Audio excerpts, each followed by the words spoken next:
RMC, Bourdin Direct, Jean-Jacques Bourdin. Les fêtes approchent.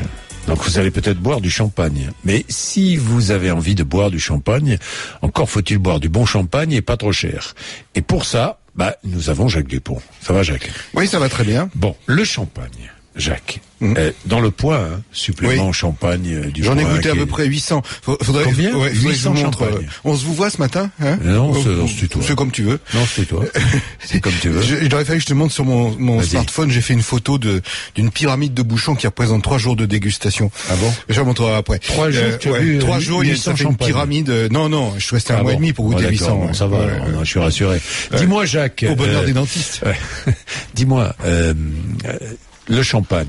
Lorsqu'on pense champagne, on pense Reims et Épernay.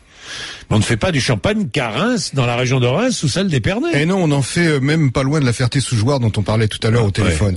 Mais on en fait dans l'Aube et on en fait beaucoup dans l'Aube et de plus en plus et de plus en plus de qualité parce que les vignerons de l'Aube, c'est une longue histoire. Hein. Il y a une opposition féroce entre la Marne et l'Aube. On a envoyé la troupe calmer les vignerons de l'Aube, etc.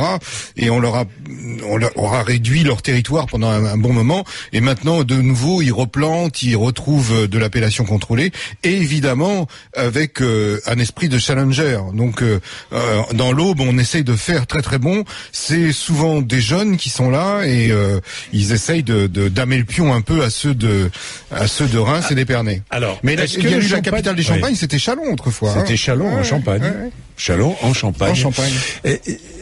Dis-moi un peu, est-ce qu'on peut trouver du bon champagne pas cher? C'est l'éternelle question. Alors, chaque année, je te pose cette même question. C'est l'éternelle, et puis en plus, t'as intérêt à me la poser parce que ça augmente sérieusement, quoi. Ah bon? Les prix cette année sont vraiment assez élevés.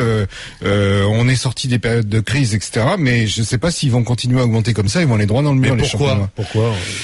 Parce qu'il y a petite production. Il y a eu des années assez faibles de production. Il y a l'idée de valoriser en augmentant les prix plutôt que d'augmenter le terroir, quoi, la surface où on peut cultiver, et puis peut-être parce que aussi il y a une forte demande à droite à gauche, quoi. Hein. Ouais. Mais c'est vrai que les prix ont sérieusement augmenté. Là cette année, sur les 330 cuvées que je recommande, j'en ai 20 à moins de 16 €. Et il y a quelques années, j'en avais plus que ça. Hein. Seulement 20. Ouais, seulement 20 à moins de 16 €. Alors, tu vas me donner, quelques adresses, mais on a le temps. Il te reste 3 minutes, donc on a le temps. Mais avant, il y a du champagne sec, il y a le champagne brut, il y a le demi-sec. Il y a pratiquement plus. C'est fini, ça. Il y a le champagne rosé. Hein. Il y avait autrefois le champagne. Quelle est la différence entre un brut et un sec? Eh ben, un sec c'est plus sucré qu'un brut.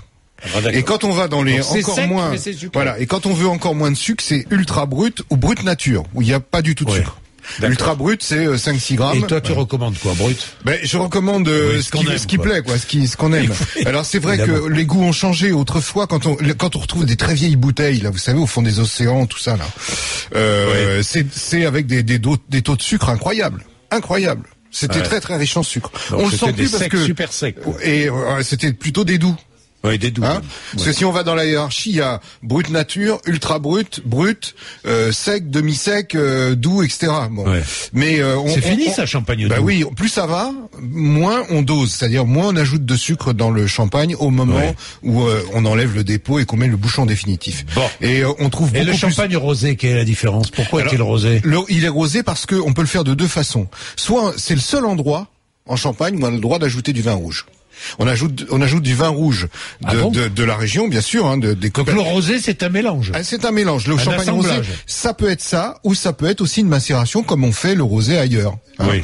Mais en règle générale, les champenois aiment bien mélanger des cépages blancs, mélanger plusieurs provenances, plusieurs années, et ajouter un peu de vin rouge de Champagne. D'accord. Hein, parce qu'on fait un très bon vin rouge en Champagne. C'est très discret comme ça s'appelle les coteaux champenois. Et le bousy. Le bousy, c'est un vin rouge. Mais il y a un cru. C'est bon le bousy. Je ne connaissais pas. Voilà. Mais on fait aussi beaucoup de champagne. On fait 99% de champagne à bousy et 1% de vin rouge. Mais ils ont créé une académie à Bouzy pour justement relancer le vin rouge et ils se donnent beaucoup de moyens et c'est très très bon quand on en goûte. Le seul problème c'est que c'est le même prix que le champagne. Oui, c'est très cher. Voilà. Donc alors, puisque tu parles de prix, vas-y, maintenant tu as 1 minute pour me donner 3 adresses. Alors, 3 seulement? Oui, alors moi alors on va commencer par la Marne. Dans ce cas-là, tiens, je vais te donner Boutilliez Vignon. C'est une jeune demoiselle qui s'appelle Armelle, enfin une jeune femme parce qu'elle a des enfants. Botillès-Vignon. Et là, on est à 14,85, sa cuvée Prestige. Moi, j'adore ça. Je trouve ça très très bon. J'ai noté ça 16. 14,85, c'est vraiment une excellente. 14,85 ouais. et 16 sur 20 par Jacques Dupont. 0,326, 97, 95, 82. Ouais. Sur rmc.fr, vous allez tout avoir. Hein. Vous voulez avoir, oui, ouais, bon, on va le mettre sur. Vous voulez avoir de l'Aube? Oui, vas-y. Alors déjà, bon, il y a toujours les petits Thévenins. Ils ont un succès phénoménal avec RMC. Oui, ça c'est sûr. Madame Thévenin m'avait envoyé un mot l'année dernière en me disant quand vous êtes passé au domaine, on vous avait pas reconnu parce que vous aviez pas votre barbe blanche et votre grand manteau rouge. Mais depuis que vous nous avez cité RMC, on n'a plus de cuvée Prestige, quoi. Voilà. C'est bon, Thévenin. Hein. Thévenin, c'est très très bon. C'est pareil, c'est dans les. C'est où ça, Thévenin? Thévenin, c'est dans l'Aube. C'est dans l'Aube. Hein, et vous le trouverez dans le Point. C'est toujours en dessous de 16 €, c'est très bon et même. Alors je peux te dire que les gens du Point ils boivent que ça en ce moment. Et il y en a pas un qui râle, parce que généralement quand tu fais acheter du champagne dans une collectivité, t'en as toujours un qui dit moi je l'ai trouvé un petit peu comme ci comme ça. Il n'est pas terrible. Ouais. Alors dans l'Aube on a Marcel qui t'aime pas ça. Ouais, pas seulement, mais il faut qu'il marque le. Voilà. Ouais. Marcel de Hurle. En fait, il s'appelle Marcel. C'est les champagnes. Il s'appelle Marcel de Hurle. C'est le fils Benoît qui travaille très bien. Et lui aussi, sa petite cuvée Prestige à 16,5 à 16 €. C'est vraiment très très bon. On trouvera le numéro de téléphone. Je vais pas donner à chaque fois le numéro de téléphone parce que sinon on va se lasser.